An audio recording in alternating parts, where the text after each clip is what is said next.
തിരുവചനം തിരുവചനം.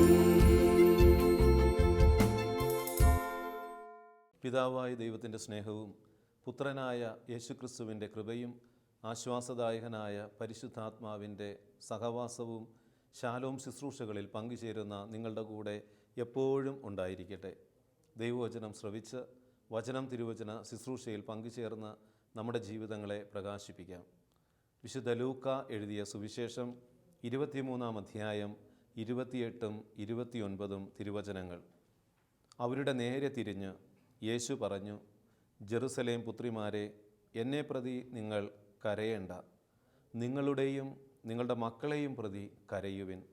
എന്തെന്നാൽ വന്ധ്യകൾക്ക് പ്രസവിക്കാത്ത ഉദരങ്ങൾക്കും പാലൂട്ടാത്ത മുലകൾക്കും ഭാഗ്യം എന്ന് പറയപ്പെടുന്ന ദിവസങ്ങൾ വരും. ക്രിസ്തുവിൽ പ്രിയമുള്ളവരെ, ഈ വചനഭാഗം വായിച്ചപ്പോൾ മനസ്സിലോടിയെത്തിയത് ഈ കാലഘട്ടത്തിൽ ഇപ്പോൾ നടന്നുകൊണ്ടിരിക്കുന്ന ഒരു വലിയൊരു യാഥാർത്ഥ്യത്തെയാണ് എൻ്റെ മനസ്സിലോടിയെത്തിയത്. ഇന്ന് മാതാപിതാക്കൾ കരയുകയാണ് തങ്ങളുടെ മക്കളെ ഓർത്ത്. ഇത് ഏറ്റവും കൂടുതൽ കുടുംബ ബന്ധങ്ങളിൽ മാതാപിതാക്കൾ കടന്നു വരുന്നത് മക്കളെ ഓർത്തുള്ള ദുഃഖങ്ങളും വേദനകളും പറയുവാനാണ്. മക്കളെ ഓർത്ത് കരയുന്ന മാതാപിതാക്കളെയും കുടുംബാംഗങ്ങളെയും ഇന്ന് കൗൺസിലിങ്ങിൽ ഇരിക്കുമ്പോൾ കാണാനായിട്ട് സാധിക്കുന്നുണ്ട്. ഏതാനും ദിവസങ്ങൾക്ക് മുമ്പ് ഒരു 30 വയസ്സുള്ള മകൻ മദ്യപിച്ച് അപ്പനെ തലയ്ക്കടിച്ചു. ആ വേദനയുമായിട്ടാണ് അമ്മ കടന്നു വന്നത് കൗൺസിലിങ്ങിന്. കുടുംബത്തിൽ മക്കളുടെയൊക്കെ ജീവിതം ഇന്ന് ദുരന്തങ്ങളിലൂടെ കടന്നു പോകുന്നത് നമ്മൾ കാണുന്നുണ്ട്. 7-ാം ക്ലാസ്സിൽ പഠിക്കുന്ന 8-ാം ക്ലാസ്സിൽ പഠിക്കുന്ന മക്കളെയൊക്കെ ഒന്ന് നിയന്ത്രിക്കുവാനോ ശാസിക്കുവാനോ പോലും കഴിയാത്ത വിധം മാതാപിതാക്കൾ ഭയത്തിനടിമപ്പെട്ട് അവരെ ഓർത്ത് കരയുകയാണ്. കോളേജുകളിൽ പഠിക്കുവാനായിട്ട് വിട്ട മക്കൾ മദ്യത്തിനും മയക്കുമരുന്നിനും ജഡിക പാപങ്ങൾക്കും അടിമപ്പെട്ട് ദുശീലങ്ങൾക്ക് അടിമപ്പെട്ട് ദൈവ ചിന്ത പോലും നഷ്ടപ്പെടുത്തി കുടുംബ പ്രാർത്ഥനയില്ല, കൂദാശകളില്ല, കുർബാനയില്ല, ഒരു ലോകത്തിൻ്റെതായിട്ടുള്ള ഒരു മാസ്മരികതയിൽ അല്ലെങ്കിൽ ലോകത്തിൻ്റെതായിട്ടുള്ള മന്ദതയിൽ ഇന്ന് ജീവിക്കുന്ന മക്കളെ ഓർത്ത് മാതാപിതാക്കൾ കരയുകയാണ്. എവിടെയാണ് തെറ്റുപറ്റുന്നത്? അവരെല്ലാം പറയുകയാണ്, അച്ഛാ ഞങ്ങൾ പ്രാർത്ഥിക്കുന്നുണ്ട്, ഞങ്ങൾ കുർബാനയിൽ പങ്കെടുക്കാനായിട്ട് ഞങ്ങൾ പോകുന്നുണ്ട്, മക്കളെയൊക്കെ ഞങ്ങൾ നല്ല രീതിയിലാണ് വളർത്തിയത്, ഒരു വടിയെടുത്ത് പോലും ഞങ്ങൾ മക്കളെ അടിച്ചിട്ടില്ല അച്ഛാ. ഇന്ന് മക്കൾ ഞങ്ങളെ അടിക്കുകയാണ്.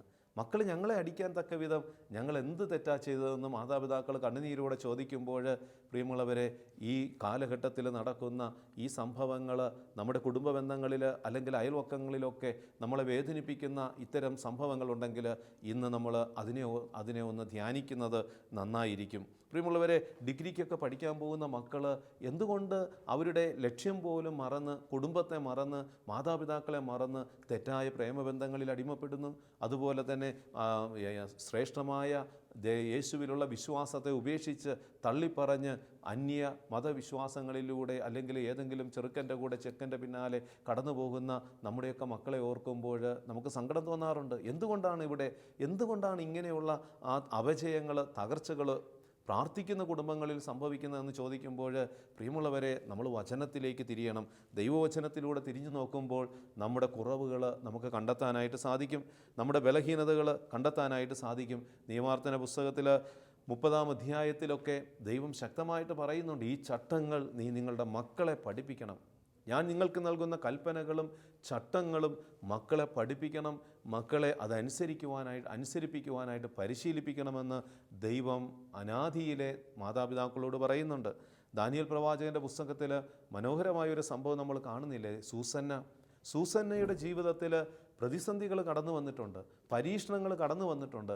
എന്നിട്ടും സൂസന്ന പാപത്തിന് അടിമപ്പെടുവാൻ തയ്യാറായില്ല, പാപത്തിൽ വീഴുവാനായിട്ട് അവൾ വിട്ടുകൊടുത്തില്ല. വിവാഹ ജീവിതത്തിൽ കടന്നു വന്നിട്ടും ആ വിവാഹ ജീവിതത്തിൻ്റെ വിശുദ്ധിയെ തകർക്കുന്ന തിന്മകൾക്ക് സൂസന്ന അടിമപ്പെടാനായിട്ട് സാധ്യതകളും സാഹചര്യങ്ങളും ഉണ്ടായിട്ടും അതിൽ നിന്ന് അതിനെ പ്രതിരോധിക്കുവാനായിട്ട് സൂസനയ്ക്ക് സാധിച്ചത്, പ്രിയമുള്ളവരെ, നമ്മൾ ദാനിയേൽ പ്രവാചകൻ്റെ പുസ്തകത്തിൽ 13-ാം അധ്യായത്തിലെ 3-ാം വചനമൊന്ന് വായിക്കുമ്പോൾ മനസ്സിലാക്കാനായിട്ട് പറ്റും. ദാനിയേൽ പ്രവാചകൻ്റെ പുസ്തകം 13-ാം അധ്യായം 3-ാം വാക്യം, അവളുടെ മാതാപിതാക്കന്മാർ നീതിനിഷ്ഠരായിരുന്നു, മോശയുടെ നിയമഗ്രന്ഥത്തിൽ അവർ നിയമത്തിൽ അവർ തങ്ങളുടെ മക്കളെ എല്ലാ കാര്യങ്ങളും പഠിപ്പിച്ചിട്ടുണ്ടായിരുന്നു. മോശയുടെ നിയമഗ്രന്ഥത്തിലുള്ള എല്ലാ കാര്യങ്ങളും അവർ തങ്ങളുടെ ആ മകളെ പഠിപ്പിച്ചു. മാതാപിതാക്കൾ, സൂസന്നയുടെ മാതാപിതാക്കൾ നീതിനിഷ്ഠയുള്ളവരായിരുന്നു.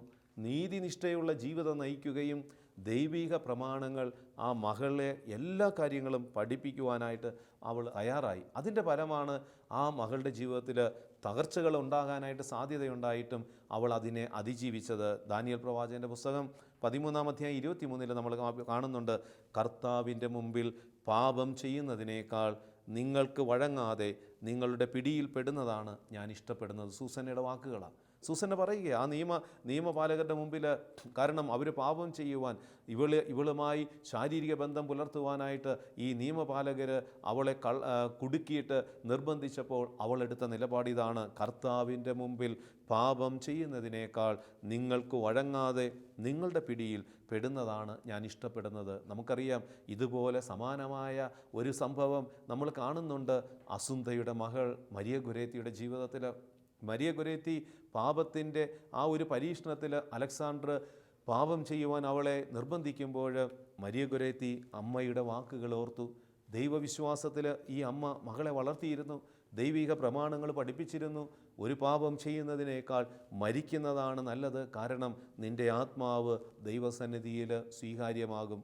അമ്മയുടെ ഈ വാക്കുകൾ മരിയ ഗുരേത്തിയുടെ കാതുകളിൽ മുഴങ്ങിയപ്പോൾ മരിയ ഗുരേത്തി ആ പാപത്തെ ചെറുത്തു നിന്നു. ഇന്ന് നമ്മുടെയൊക്കെ മക്കൾ ചെറിയ സുഖങ്ങൾക്ക് വേണ്ടി അല്ലെങ്കിൽ മറ്റുള്ളവരുടെ പ്രലോഭനങ്ങളുടെ മുന്നിൽ ആ പ്രലോഭനങ്ങൾക്ക് അടിമപ്പെടുവാൻ കാരണമെന്താണ്? മാതാപിതാക്കൾ ശ്രേഷ്ഠമായ വിശ്വാസത്തിൻ്റെ മഹത്വവും ശ്രേഷ്ഠമായ വിശ്വാസത്തിൻ്റെ മൂല്യങ്ങളും ശരിയായി പഠിപ്പിച്ചു കൊടുക്കാത്തത് കൊണ്ടാണെന്ന് തിരിച്ചറിയണം. തോബിത്തിൻ്റെ പുസ്തകത്തിൽ 4-ാം അധ്യായം 1 മുതൽ 21 വരെയുള്ള വചനങ്ങളിൽ മകനോട് പറയുകയാണ്, മകനെ, നമ്മൾ ദരിദ്രരായി തീർന്നതിൽ നിനക്ക് ആദി വേണ്ട. നിനക്ക് ദൈവത്തോട് ഭക്തി ഉണ്ടായിരിക്കുകയും നീ പാപത്തിൽ നിന്ന് ഒഴിഞ്ഞു നിൽക്കുകയും അവിടത്തേക്ക് പ്രീതികരമായത് അനുഷ്ഠിക്കുകയും ചെയ്താൽ നിനക്ക് വലിയ സമ്പത്ത് കൈവരും. ഇന്ന് മക്കളെ നമ്മൾ പഠിപ്പിക്കുന്നത് എങ്ങനെയാണ്? സമ്പത്ത് വർദ്ധിപ്പിക്കുവാനായിട്ട് നീ പഠിക്കണം, ഉയരണം, അല്ലെങ്കിൽ നീ വലിയ വലിയ കാര്യങ്ങൾ വെട്ടിപ്പിടിക്കണം. പള്ളിയിൽ പോയില്ലെങ്കിലും കുഴപ്പമില്ല, ദൈവവചനം വായിച്ചില്ലെങ്കിലും കുഴപ്പമില്ല, പ്രാർത്ഥിച്ചില്ലെങ്കിലും കുഴപ്പമില്ല, കുടുംബ പ്രാർത്ഥനയിൽ ഇരുന്നില്ലെങ്കിലും കുഴപ്പമില്ല, നീ വലിയ ആളാകണം, വലിയ സമ്പത്തിൻ്റെ ഉടമയാകണം. അതുകൊണ്ട് നീ പഠിക്കെന്ന് പറഞ്ഞ് മക്കളെ ദൈവത്തിൽ നിന്ന് അടർത്തി മാറ്റിയിട്ട് മക്കളെ വളർത്തി കഴിയുമ്പോൾ പ്രിയമുള്ളവരെ, മക്കളുടെ ജീവിതത്തിൽ ദുശീലങ്ങൾ കടന്നു വരും, തകർച്ചകൾ കടന്നു വരും. മക്കൾ മദ്യത്തിനും മയക്കുമരുന്നിന് അടിമപ്പെടും.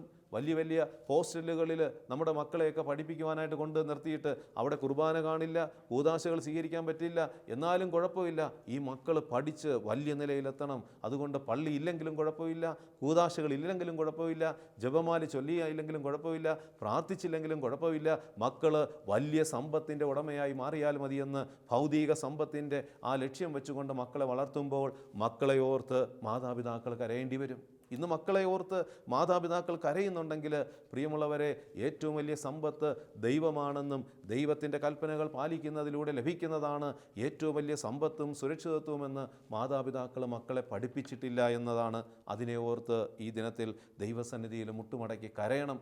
മക്കൾ ഇന്ന് വഴിതെറ്റിപ്പോയിട്ടുണ്ടെങ്കിൽ, മക്കളെ ഓർത്ത് കരയുന്നുണ്ടെങ്കിൽ, മക്കൾ ഇന്ന് മാതാപിതാക്കളെ ഭീഷണിപ്പെടുത്തുന്ന രീതിയിൽ മദ്യത്തിനും മയക്കുമരുന്നിനും കഞ്ചാവിനുമൊക്കെ അടിമപ്പെട്ട്, ദുശീലങ്ങൾക്ക് അടിമപ്പെട്ട്, തിന്മകൾക്ക് അടിമപ്പെട്ട് സമൂഹത്തിനും കുടുംബത്തിനും ഭീഷണിയായി മാറിയ മക്കളുണ്ടെങ്കിൽ ആ മക്കൾക്ക് ജന്മം നൽകിയ മാതാപിതാക്കൾ ദൈവസന്നിധിയിൽ മുട്ടിന്മേൽ നിന്ന് കണ്ണുനീരോടെ പ്രാർത്ഥിക്കേണ്ട ഒരു കാലഘട്ടമാണ് പ്രിയമുള്ളവരെ.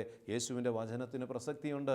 നിങ്ങൾ എന്നെ ഓർത്തല്ല കരയേണ്ടത്. ഈശോയുടെ ആ സഹന അനുഭവത്തിൽ ഈശോ കുരിശും വഹിച്ചുകൊണ്ട് പോകുമ്പോൾ ജെറുസലേം പുത്രിമാർ ഈശോയുടെ ആ സഹനത്തെ ഓർത്ത് കരയുന്ന ആ സ്ത്രീകളെ നോക്കിയിട്ട് ഈശോ പറയുന്നത്, നിങ്ങൾ എന്നെ ഓർത്തല്ല കരയേണ്ടത്, നിങ്ങൾ നിങ്ങളുടെ മക്കളെ ഓർത്ത് കരയുവിൻ. കാരണം പ്രിയമുള്ളവരെ, ഈ കാലഘട്ടം ഇന്ന് മക്കളെ ഓർത്ത് കരയേണ്ട ഒരു കാലഘട്ടമായി മാറിയിരിക്കുകയാണ്. പ്രിയപ്പെട്ട മാതാപിതാക്കളെ, നിരാശപ്പെടാതെ ദൈവസന്നിധിയിൽ കരങ്ങൾ ഉയർത്തി മക്കൾക്ക് വേണ്ടി പ്രാർത്ഥിക്കുക. എവിടെയൊക്കെയാണ് തെറ്റുപറ്റിയതെന്ന് തിരിച്ചറിഞ്ഞ് അടുത്ത തലമുറയെങ്കിലും നശിച്ചു പോകാതിരിക്കുവാൻ തെറ്റുകൾ തിരുത്തി ദൈവിക പ്രമാണങ്ങൾക്കും ദൈവിക കൽപ്പനകൾക്കും യോഗ്യമായി നമ്മുടെ കുടുംബങ്ങളെ രൂപപ്പെടുത്തുക.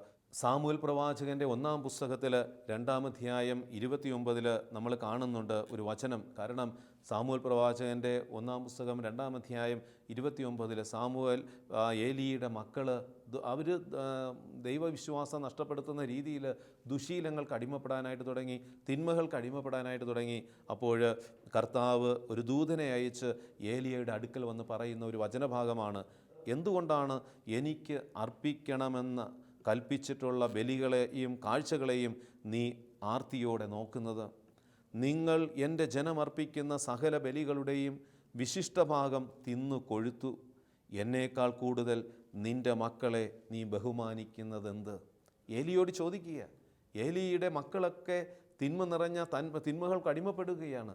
ദൈവം ഏലിയോട് ചോദിക്കുകയാണ്, നീ എന്നേക്കാൾ, എൻ്റെ മഹത്വത്തെക്കാൾ എന്നേക്കാൾ കൂടുതൽ നിൻ്റെ മക്കളെ ബഹുമാനിക്കുന്നതെന്ത്? ഇന്ന് മക്കളെ ഓർത്ത് ചില മാതാപിതാക്കൾ കരയുന്നുണ്ടെങ്കിൽ ദൈവത്തെ ബഹുമാനിക്കാതെ മക്കൾക്ക് വലിയ സ്ഥാനം കൊടുത്തതുകൊണ്ടാണ്. മക്കൾക്ക് വലിയ ബഹുമാനം കൊടുത്തു. കാരണം മക്കളുടെ കാര്യമോ, മക്കൾ ദൈവത്തിന് സ്ഥാനമില്ല. കുടുംബത്തിൽ മാതാപിതാക്കൾ ദൈവത്തിന് കൊടുക്കേണ്ട ബഹുമാനം, ദൈവത്തിന് കൊടുക്കേണ്ട ആരാധന, ദൈവത്തിന് കൊടുക്കേണ്ട സ്ഥാനം അത് കൊടുക്കാതെ മക്കൾക്ക് സ്ഥാനം കൊടുക്കും. മക്കൾ വളരണം, മക്കൾ വലിയ ആളാകണം, മക്കൾ ദൈവമില്ല. ദൈവചിന്ത പോലും നഷ്ടപ്പെടുത്തിക്കൊണ്ട്, ദൈവാരാധന പോലും നഷ്ടപ്പെടുത്തിക്കൊണ്ട് മക്കളെ ബഹുമാനിച്ച് ജീവിച്ച മാതാപിതാക്കൾ ഇന്ന് ആ മക്കളെ ഓർത്ത് കരയുന്നുണ്ടെങ്കിൽ കാരണം അവരുടെ തന്നെ കുറവാണ്, കുറ്റമാണ്. നമ്മളത് അംഗീകരിക്കണം. പ്രവാചകൻ്റെ പുസ്തകത്തിൽ 30-ാം അധ്യായം 9-ാം വാക്യം, പുത്രനെ അമിതമായി ലാളിച്ചാൽ അവൻ നിന്നെ ഭയപ്പെടുത്തും, അവനോടുകൂടെ കളിക്കുക, അവൻ നിന്നെ ദുഃഖിപ്പിക്കും. പ്രിയമുള്ളവരെ, ചില മാതാപിതാക്കൾ മക്കൾക്ക് അമിതമായ ലാളന കൊടുക്കും, അമിതമായി ലാളിക്കും. ഞാൻ ആരംഭത്തിൽ പറഞ്ഞില്ലേ, ഒരു കുടുംബത്തിൽ കൗൺസിലിങ്ങിന് വന്ന ആ മാതാപിതാക്കൾ കണ്ണുനീരോടെ പറയണം, അച്ഛാ ഒരു വടിയെടുത്ത് പോലും ഞാൻ എൻ്റെ മകളെ അടിച്ചിട്ടില്ല. ഇന്ന് മകൾ ഡിഗ്രിക്ക് പഠിക്കുന്ന, ഫസ്റ്റ് ഇയർ പഠിക്കുന്ന മകൾ ഇന്ന് അവൾ ഒരു കഞ്ചാവിന് അടിമപ്പെട്ട ഒരുത്തനെ പ്രേമിക്കുകയാണ്. പോക്സോ നിയമപ്രകാരം അവനെ അറസ്റ്റ് ചെയ്ത് ജാമ്യത്തിൽ വിട്ട പയ്യനാണ്. എന്നിട്ടും അവനുമായിട്ടുള്ള ബന്ധത്തിൽ തന്നെ ഇവൾ വാശി പിടിക്കുക, എനിക്ക് ഇവനെ മതി. കാരണം കഞ്ചാവായാലും പ്രശ്നമില്ല, അവന് ഏത് തിന്മ പ്രവൃത്തികൾ അടിമപ്പെട്ട വ്യക്തിയായാലും എനിക്ക് പ്രശ്നമില്ല, എനിക്ക് എൻ്റെ പ്രേമമാണ് വലുത്, ഞാൻ അയാളെ ഉപേക്ഷിക്കില്ല എന്ന് വാശി പിടിക്കുന്ന മകളുടെ മുമ്പിൽ കണ്ണുനീരോടെ കരയുന്ന മാതാപിതാക്കൾ അവരെന്നോട് പറയുകയാണ്, അച്ഛാ ഇവളെ ഞങ്ങൾ വേദനിപ്പിച്ചിട്ടില്ല, ഒറ്റ മകളായതുകൊണ്ട് ഞങ്ങൾ വളർത്തി, അച്ഛാ അവൾ ചോദിക്കുന്നതെല്ലാം ഞങ്ങൾ കൊടുത്തു, ഒത്തിരിയേറെ ലാളന കൊടുത്തു, എന്ത് ചോദിച്ചാലും ഞങ്ങൾ ചെയ്തു കൊടുക്കും, ഞങ്ങൾ വളരെ നല്ല കുട്ടികളെ പോലെയായിരുന്നു അച്ഛാ, അവളോടൊപ്പം ഞങ്ങൾ കളിക്കുകയും ലാളിക്കുകയൊക്കെ ചെയ്തതാണ്. പക്ഷേ ഇന്ന് അവൾ ഞങ്ങളെ ദുഃഖിപ്പിക്കുന്നു. കാരണം എന്താണ്? നമ്മൾ വചനം പാലിച്ചിട്ടില്ല. മാതാപിതാക്കൾ പാലിക്കേണ്ട ഒരു വചനമുണ്ട്. പ്രവാചകൻ്റെ പുസ്തകം 30:9, പുത്രനെ അമിതമായി ലാളിച്ചാൽ, പുത്രിയെ നീ അമിതമായി ലാളിച്ചാൽ അവൻ നിന്നെ ഭയപ്പെടുത്തും, അവൾ നിന്നെ ഭയപ്പെടുത്തും, അവനോടുകൂടെ കളിക്കുക, അവൻ നിന്നെ ദുഃഖിപ്പിക്കുമെന്ന് പറയാം. കാരണം കളിയും ഇതൊക്കെ വേണ്ടെന്നല്ല പറയുന്നത്, പക്ഷേ എല്ലാത്തിനും ഒരു ലിമിറ്റുണ്ട്, പരിമിതിയുണ്ട്. ദൈവീക കാര്യങ്ങളിൽ അവിടെ ശിക്ഷണം കൊടുക്കേണ്ട സമയത്ത് കൊടുക്കണം. പ്രാർത്ഥിക്കേണ്ട സമയത്ത് കുട്ടി തോന്നിയാസവും കളിയും തമാശയും പറഞ്ഞാൽ നമ്മളും അതനുസരിച്ച് അവരോടൊപ്പം കളിയും തമാശയും പറഞ്ഞിരുന്നാൽ നമ്മൾ ദൈവത്തെ നിന്ദിക്കുക. പ്രാർത്ഥിക്കേണ്ട സമയത്ത് ഭക്തിയോടും വിശ്വാസത്തോടും സ്നേഹത്തോടും പ്രാർത്ഥിക്കാനായിട്ട് പറയണം. ജപമാല ചൊല്ലുന്ന സമയത്ത് ചീപ്പെടുത്ത് മുടിയും ചീകൊണ്ടിരിക്കുന്ന മകളെ അത് കണ്ടിട്ട് ശാസിക്കാതെ, നീ ചെയ്യുന്ന തെറ്റാണെന്ന് പറയാതെ, അയ്യോ അവൾ എന്തെങ്കിലും വിഷമിക്കും, അതുകൊണ്ട് അത് അവൾ അങ്ങനെ ചെയ്തോട്ടെ, നമുക്ക് ജപമാല ചൊല്ലാം എന്ന് നീ നിൻ്റെ കുടുംബത്തിൽ നിലപാടെടുത്താൽ നീ ഈ മകളെ ഓർത്ത് കരയേണ്ടി വരും.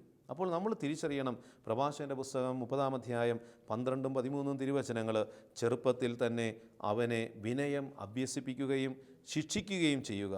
കാരണം മക്കളെ വിനയം പഠിപ്പിക്കണം, വിനയത്തിൽ മക്കളെ വളർത്തണം, ശിക്ഷണം കൊടുത്ത് വളർത്തണം.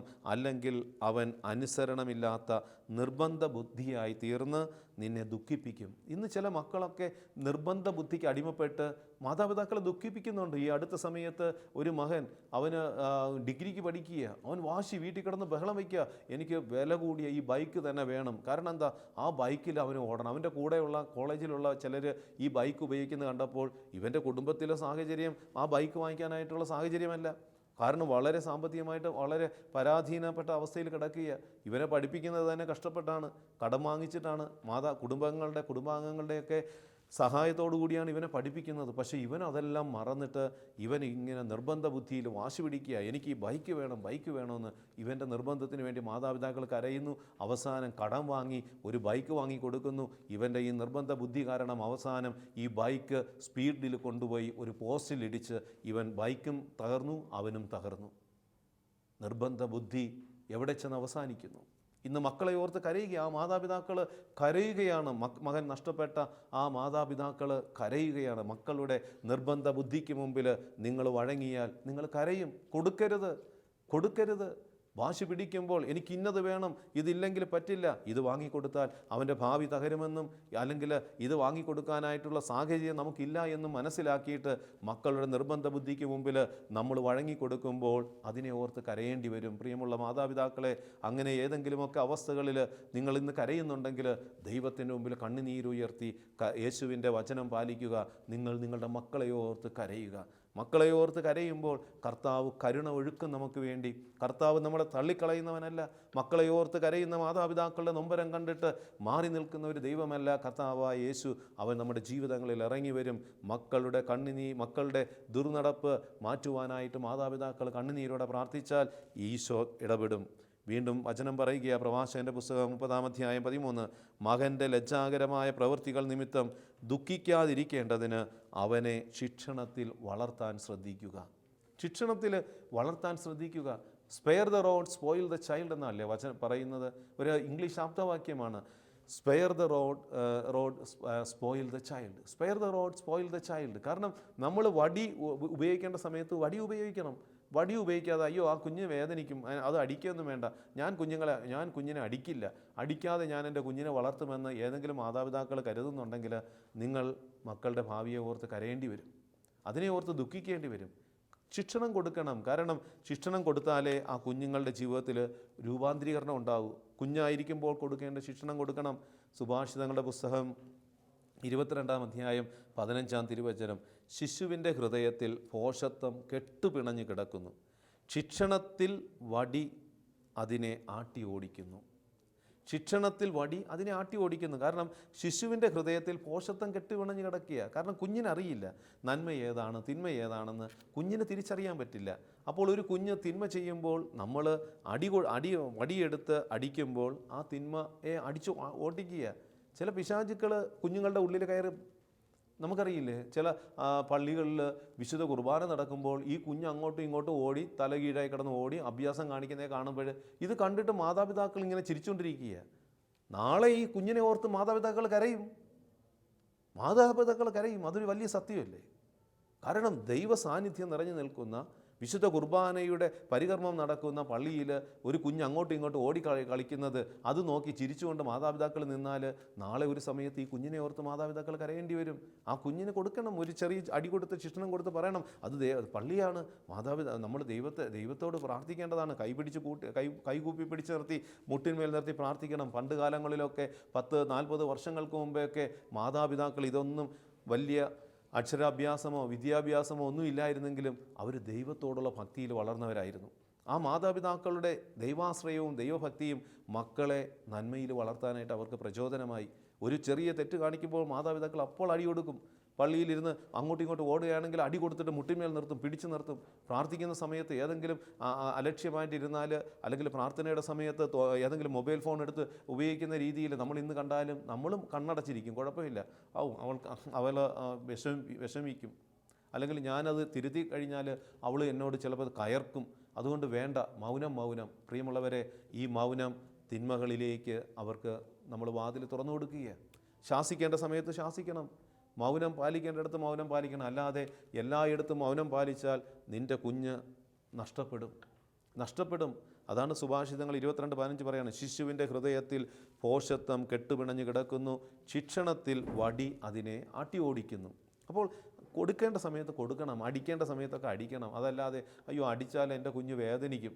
ഇന്ന് കുഞ്ഞ് വേദനിക്കുന്നതിനെ ഓർത്ത് നിൽക്കും. ഒരടി കൊടുക്കാനായിട്ട് മടിച്ച് അത് വേദനയാണ് എന്ന് കരുതുന്നവർ നാളെ ഒരു സമയത്ത് നിങ്ങളുടെ മക്കളുടെ ജീവിതത്തെ ഓർത്ത് കൂടുതൽ കരയേണ്ടി വരും. കാരണം ചില കുട്ടികൾ വാശി പിടിക്കുന്ന കാണാം, ഭയങ്കര വാശിയാണ്.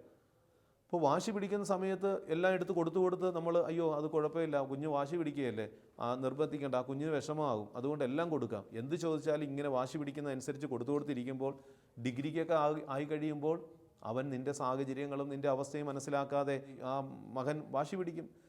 അല്ലെങ്കിൽ യുവത്വത്തിൽ നിൽക്കുന്ന പെൺകുട്ടി വാശി പിടിക്കും, എനിക്ക് ഇന്നത് വാങ്ങിത്തരണം, അല്ലെങ്കിൽ എൻ്റെ ഇഷ്ടമാണ്, അല്ലെങ്കിൽ ഇഷ്ടമുള്ളവൻ്റെ കൂടെ ഇറങ്ങിപ്പോയിട്ട് ഞാൻ ഇയാളെ വിവാഹം കഴിക്കുമെന്ന് വാശി പിടിക്കും. അപ്പോൾ അതുകൊണ്ട് ആ തിന്മകളിൽ മക്കൾ വീഴാതിരിക്കണമെങ്കിൽ ശിക്ഷണം നമ്മൾ കൊടുക്കാനായിട്ട് കഴിയണം. പ്രിയമുള്ളവരെ, പ്രിയപ്പെട്ട മാതാപിതാക്കളെ, നിങ്ങൾ ഇന്ന് മക്കളെ ഓർത്ത് കണ്ണുനീരോട് കരയുന്നുണ്ടെങ്കിൽ മോനിക്ക പുണ്യവതിയുടെ ജീവിതം നിങ്ങൾക്ക് ഒരു പ്രതീക്ഷ നൽകുന്ന ഒരു സംഭവമാണ്. മോനിക്ക അവൾ ദൈവത്തിൽ ആശ്രയിച്ച് പ്രാർത്ഥിച്ചു.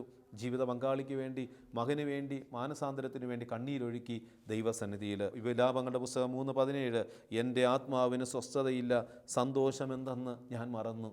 അതുപോലെ മോനിക്ക പുണ്യവതി ഈ മകൻ്റെ ദുർനടപ്പും ജീവിത പങ്കാളിയുടെ ആ വഴിവിട്ട ജീവിതവും കണ്ട് മോനിക്ക പുണ്യവതി ദിവ്യകാരുണ്യത്തിന് മുമ്പിൽ കണ്ണുനീരൊഴുക്കി പ്രാർത്ഥിച്ചു.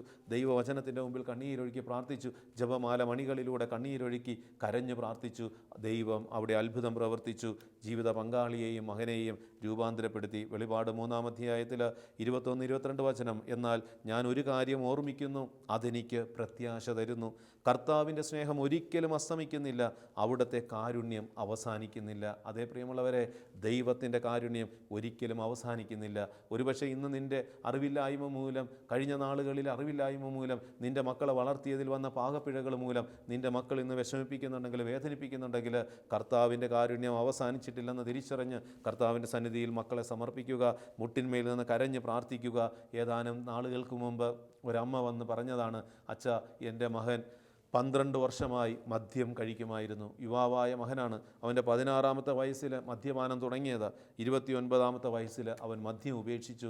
അതിൻ്റെ പിന്നിൽ ഈ അമ്മയുടെ കണ്ണുനീരും പ്രാർത്ഥനയുമായിരുന്നു. അമ്മ പറയുകയാണ്, അച്ഛാ, ഞാൻ മനസ്സ് മടുത്തില്ല, ഞാൻ കണ്ണുനീരോടെ പ്രാർത്ഥിച്ചു കൊണ്ടിരുന്നു. എൻ്റെ മകനെ ഓർത്ത് ഞാൻ കർത്താവിൻ്റെ മുമ്പിൽ കണ്ണീരൊഴുക്കി പ്രാർത്ഥിച്ചു. അവസാനം 29-ാമത്തെ വയസ്സിൽ അവൻ 12 വർഷങ്ങൾക്ക് ശേഷം ഈ മദ്യമെന്ന പിശാചിനെ പൂർണ്ണമായി അവൻ ഉപേക്ഷിച്ചു. വിലാപങ്ങളുടെ പുസ്തകത്തിൽ 3-ാം അധ്യായം 56-ാം തിരുവചനം, സഹായത്തിനുള്ള എൻ്റെ നിലവിളിക്കെതിരെ അവിടുത്തെ ചെവി അടയ്ക്കരുതേ. എൻ്റെ യാചന അവിടുന്ന് കേട്ടു. ഞാൻ വിളിച്ചപ്പോൾ അവിടുന്ന് അടുത്തു വന്നു. ഭയപ്പെടേണ്ട എന്ന് അവിടുന്ന് പറഞ്ഞു. അതേ പ്രിയമുള്ളവരെ, വിലാപങ്ങളുടെ പുസ്തകം 5-ാം അധ്യായം 56, സഹായത്തിനായുള്ള എൻ്റെ നിലവിളിക്കെതിരെ അവിടുത്തെ ചെവി അടയ്ക്കരുതേ എന്ന എൻ്റെ യാചന അവിടുന്ന് കേട്ടു. വീണ്ടും 57, ഞാൻ വിളിച്ചപ്പോൾ അവിടുന്ന് അടുത്തു വന്ന് ഭയപ്പെടേണ്ട എന്ന് പറഞ്ഞു. പ്രിയപ്പെട്ട മാതാപിതാക്കളെ, മക്കളെ ഓർത്ത് കരയുന്ന പ്രിയപ്പെട്ട മാതാപിതാക്കളെ, ദൈവത്തിൻ്റെ ഈ വചനം നിങ്ങൾക്കുള്ളതാണ്. കർത്താവിൻ്റെ മുമ്പിൽ നിങ്ങൾ കണ്ണുനീരോടെ ദൈവത്തെ വിളിച്ചു പ്രാർത്ഥിക്കണം. സഹായത്തിനായിട്ടുള്ള എൻ്റെ വിളിക്കെതിരെ അവിടുത്തെ ചെവി അടയ്ക്കരുതേ എന്ന് നിങ്ങൾ ദൈവത്തോട് കണ്ണുനീരോടെ പ്രാർത്ഥിച്ചാൽ കർത്താവ് നിൻ്റെ കണ്ണുനീര് കേട്ട് നിൻ്റെ അടുത്ത് വന്ന് പറയും, ഭയപ്പെടേണ്ട, കാരണം അവൻ അസാധ്യമായിട്ടൊന്നുമില്ല. വിശുദ്ധ കുർബാനയുടെ മുമ്പിൽ കണ്ണുനീരോടെ നിങ്ങൾ പ്രാർത്ഥിക്കണം. അതുപോലെ തന്നെ നമ്മുടെ കുടുംബ ബന്ധങ്ങളിൽ കുറവുകൾ സംഭവിച്ച മേഖലകൾ കണ്ടെത്തിയെടുക്കുക. ഏതെങ്കിലുമൊക്കെ കുഞ്ഞുങ്ങളെ വളർത്തുന്ന സമയത്ത് നമ്മുടെ വാശി കൊണ്ട്, വെറുപ്പ് കൊണ്ട്, അല്ലെങ്കിൽ സ്വാർത്ഥത കൊണ്ട് നമ്മുടെ മക്കളെ വഴിതെറ്റിക്കുവാനായിട്ട് നമ്മുടെ നിലപാടുകൾ കാരണമായിട്ടുണ്ടെങ്കിൽ അത് ഓർത്തെടുത്ത് ദൈവസന്നിധിയിൽ അത് സമർപ്പിച്ച് കണ്ണുനീരോടെ പ്രാർത്ഥിക്കുക. തെറ്റുപറ്റിപ്പോയി തമ്പുരാനെ, കർത്താവെ, തെറ്റുപറ്റിപ്പോയി, ഞങ്ങളുടെ അറിവില്ലായ്മ മൂലം, ഞങ്ങളുടെ സ്വാർത്ഥത മൂലം, ഞങ്ങളുടെ അഹങ്കാരം മൂലം, മക്കളോടുള്ള അമിതമായ ലാളന മൂലം, മക്കളെ അമിതമായി നിന്നേക്കാൾ ബഹുമാനിച്ചത് മൂലം ഇന്ന് ഞങ്ങളുടെ കുടുംബങ്ങളിൽ തകർച്ച കടന്നു വന്നിട്ടുണ്ട്. നീ കരുണയായിരിക്കണമേ കർത്താവെ, ഞങ്ങളുടെ മേലും ഞങ്ങളുടെ മക്കളുടെ മേലും കരുണയായിരിക്കണമേ എന്ന് ദിവ്യകാരുണ്യത്തിൻ്റെ മുമ്പിൽ മുട്ടുകുത്തി കണ്ണുനീരോടെ മാതാപിതാക്കൾ കരഞ്ഞു പ്രാർത്ഥിച്ചാൽ കർത്താവ് അവരെ ആ തിന്മകളിൽ നിന്ന് മോചിപ്പിക്കും. കർത്താവ് അവരെ രക്ഷിക്കും. കാരണം ആരും നശിച്ചു പോകുവാൻ ദൈവം ആഗ്രഹിക്കുന്നില്ല. ഈ ചെറിയവരിൽ ഒരുവൻ പോലും നശിച്ചു പോകുവാൻ എൻ്റെ സ്വർഗസ്ഥനായ പിതാവ് ആഗ്രഹിക്കുന്നില്ല എന്ന് പറഞ്ഞ കർത്താവിൻ്റെ വചനത്തിൽ വിശ്വാസമർപ്പിച്ചുകൊണ്ട് പ്രിയപ്പെട്ട മാതാപിതാക്കളെ, മക്കളെ ഓർത്ത് കരയുക, മക്കളെ ഓർത്ത് നിലവിളിച്ച് കണ്ണുനീരോടെ പ്രാർത്ഥിക്കുക. ദൈവം അവിടെ അത്ഭുതങ്ങൾ പ്രവർത്തിക്കും. കുറവുകൾ നമ്മുടെ മേൽ വന്നിട്ടുണ്ടെങ്കിൽ, നമ്മുടെ സ്വാർത്ഥത മൂലം കുറവുകൾ സംഭവിച്ചിട്ടുണ്ടെങ്കിൽ അടുത്ത തലമുറയ്ക്ക് അത് വരാതിരിക്കുവാൻ മക്കളെ പഠിപ്പിക്കുക. മക്കൾക്ക് നല്ല ബോധ്യങ്ങൾ കൊടുക്കുക. നമ്മുടെ മക്കളും കുറച്ച് നാൾ കഴിയുമ്പോൾ ഒരു വിവാഹമെന്ന കൂദാശയിലൂടെ ഒരു കുടുംബത്തിന് രൂപം കൊടുക്കുമ്പോൾ ദൈവത്തിൻ്റെ കൽപ്പനകളും പ്രമാണങ്ങളും ന്യായപ്രമാണങ്ങളും മക്കളെ പഠിപ്പിക്കണമെന്ന് ഈ മക്കളോട് ഉപദേശം കൊടുക്കുക. അപ്പോൾ നമുക്ക് കരയേണ്ടി വരികയില്ല. ജീവിതത്തിലെ നല്ല ദിനങ്ങളിൽ കരയാതിരിക്കണമെങ്കിൽ ജീവിതത്തിൻ്റെ ആരംഭത്തിൽ ദൈവത്തോട് ഐക്യപ്പെട്ട് ദൈവത്തോട് വിശ്വസ്തത പുലർത്തി ദൈവവചനത്തിൽ വിശ്വാസമർപ്പിച്ചുകൊണ്ട്, വിശുദ്ധ കുർബാനയിൽ വിശ്വാസമർപ്പിച്ചുകൊണ്ട്, തിരുവചനത്തിൽ വിശ്വാസമർപ്പിച്ചുകൊണ്ട് വിശുദ്ധരുടെ ജീവിതത്തെ ധ്യാനിച്ച് നമ്മുടെ കുടുംബങ്ങളെ രൂപപ്പെടുത്തുവാനായിട്ട് തയ്യാറാവുക. അപ്പോൾ ദൈവത്തിൻ്റെ കൃപ നമ്മളിലേക്ക് ഒഴുകിയിറങ്ങും. അവരുടെ നേരെ തിരിഞ്ഞ് യേശു പറഞ്ഞു, ജെറുസലേം പുത്രിമാരെ, എന്നെ പ്രതി നിങ്ങൾ കരയേണ്ട, നിങ്ങളെയും നിങ്ങളുടെ മക്കളെയും പ്രതി കരയുവിൻ. അതെ, ഇന്ന് മക്കളെ, ജന്മം കൊടുത്ത മക്കളെ ഓർത്ത് കരയുന്ന മാതാപിതാക്കൾ വർദ്ധിച്ചു വരുന്ന ഈ കാലഘട്ടത്തിൽ പ്രിയപ്പെട്ട മാതാപിതാക്കളെ, ഈ തിരുവചനത്തിലൂടെ വെളിപ്പെടുത്തി തന്ന വചനത്തിൻ്റെ അടിസ്ഥാനത്തിൽ നിങ്ങൾ നിങ്ങളുടെ ജീവിതത്തെ ക്രമീകരിച്ച് ദൈവത്തോട് ഐക്യപ്പെട്ട് ജീവിക്കുവാൻ തയ്യാറാവുക. നിരാശ മാറ്റി പ്രത്യാശയോടെ തീഷ്ണതയോടെ പ്രാർത്ഥിക്കാൻ ആരംഭിക്കുക. കൂടുതൽ തീഷ്ണതയോടെ പ്രാർത്ഥിക്കുക, പരിഹാരം ചെയ്ത് പ്രാർത്ഥിക്കുക, ഉപവസിച്ച് പ്രാർത്ഥിക്കുക, ദാനധർമ്മം ചെയ്ത് പ്രാർത്ഥിക്കുക, വചനം വച്ച് പ്രാർത്ഥിക്കുക. നിങ്ങളുടെ മക്കളെ നിങ്ങൾക്ക് തിരിച്ചു പിടിക്കുവാനായിട്ട് സാധിക്കും. ദൈവം നമ്മളെ അനുഗ്രഹിക്കട്ടെ. കരങ്ങൾ കൂപ്പി ഒരു നിമിഷം നമുക്ക് ദൈവത്തോട് പ്രാർത്ഥിക്കാം. കാരുണ്യവാനായ ദൈവമേ, മക്കളെ ഓർത്ത് വിലപിക്കുകയും കരയുകയും ചെയ്യുന്ന മാതാപിതാക്കൾ ഞങ്ങളുടെ ചുറ്റുപാടുകളിൽ ഞങ്ങൾ കാണുന്നുണ്ട്. കർത്താവേ, അവരുടെ കണ്ണുനീര് നീ ഏറ്റെടുത്ത് അവരെ രൂപാന്തരപ്പെടുത്തണമേ. അവരുടെ കണ്ണുനീരിന് ആശ്വാസം നൽകണമേ. ഇപ്പോൾ കരയുന്നവരെ നിങ്ങൾ ആശ്വസിപ്പിക്കപ്പെടും എന്ന വചനം അവരുടെ ജീവിതത്തിൽ പൂർത്തീകരിക്കുവാൻ തക്കവിധം നഷ്ടപ്പെട്ട മക്കളെ ഓർത്ത് കരയുന്ന മാതാപിതാക്കളെയും ആ കുടുംബങ്ങളെയും കർത്താവേ, നിൻ്റെ പരിശുദ്ധാത്മാവിനാൽ അഭിഷേകം ചെയ്യണമേ. കുടുംബങ്ങളെ തകർക്കുന്ന മദ്യം, മയക്കുമരുന്ന്, ജഡിക പാവങ്ങൾ, ആത്മഹത്യാ ചിന്തകൾ, അതുപോലെ തന്നെ ദൈവനിഷേധത്തിൻ്റെ തെറ്റായ പ്രവണതകൾ ഞങ്ങളുടെ കുടുംബങ്ങളിൽ നിന്ന് എടുത്തു മാറ്റണമേ. കർത്താവായ ഈശോയെ, ഈ നിമിഷം ഞങ്ങളായിരിക്കുന്ന കുടുംബങ്ങളെ സമർപ്പിക്കുന്നു. കുടുംബത്തിൻ്റെ 4 അതിരുകളെ, 16 കോണുകളെ, ഭവനത്തിനകത്തും പുറത്തുമുള്ള എല്ലാ ഉപയോഗ വസ്തുക്കളെ, വൃക്ഷലതാദികളെ, പക്ഷിമൃഗാദികളെ, ഞങ്ങളുടെ കുടുംബാംഗങ്ങളെ നിൻ്റെ തിരുരക്തത്താൽ വിശുദ്ധീകരിക്കണമേ. നിൻ്റെ തിരുരക്തത്താൽ കഴുകണമേ. നിൻ്റെ തിരുരക്തത്താൽ കോട്ട കെട്ടി തിന്മകളിൽ നിന്നും, അന്ധകാര ശക്തികളിൽ നിന്നും, പൈശാചിക ശക്തികളിൽ നിന്നും ഞങ്ങൾക്ക് സംരക്ഷണം നൽകണമേ. പരിശുദ്ധയമ്മേ, നാരിക സർപ്പത്തിൻ്റെ തല തകർക്കുവാൻ സ്വർഗ്ഗാമ്മയ്ക്ക് തന്നിരിക്കുന്ന അധികാരം ഉപയോഗിച്ച് ഞങ്ങളെയും ഞങ്ങളുടെ കുടുംബങ്ങളെയും ഞങ്ങളുടെ യുവതിയുവാക്കളെയും കുഞ്ഞുമക്കളെയും തകർക്കുവാൻ ശ്രമിക്കുന്ന എല്ലാ പൈശാചിക, നാരകീയ, അന്ധകാര ശക്തികളെയും അമ്മയുടെ കാൽ കീഴിലാക്കി തകർത്ത് കളയണമേ. നിത്യം പിതാവും പുത്രനും പരിശുദ്ധാത്മാവുമായ സർവേശ്വര അങ്ങേക്ക് ആമേൻ.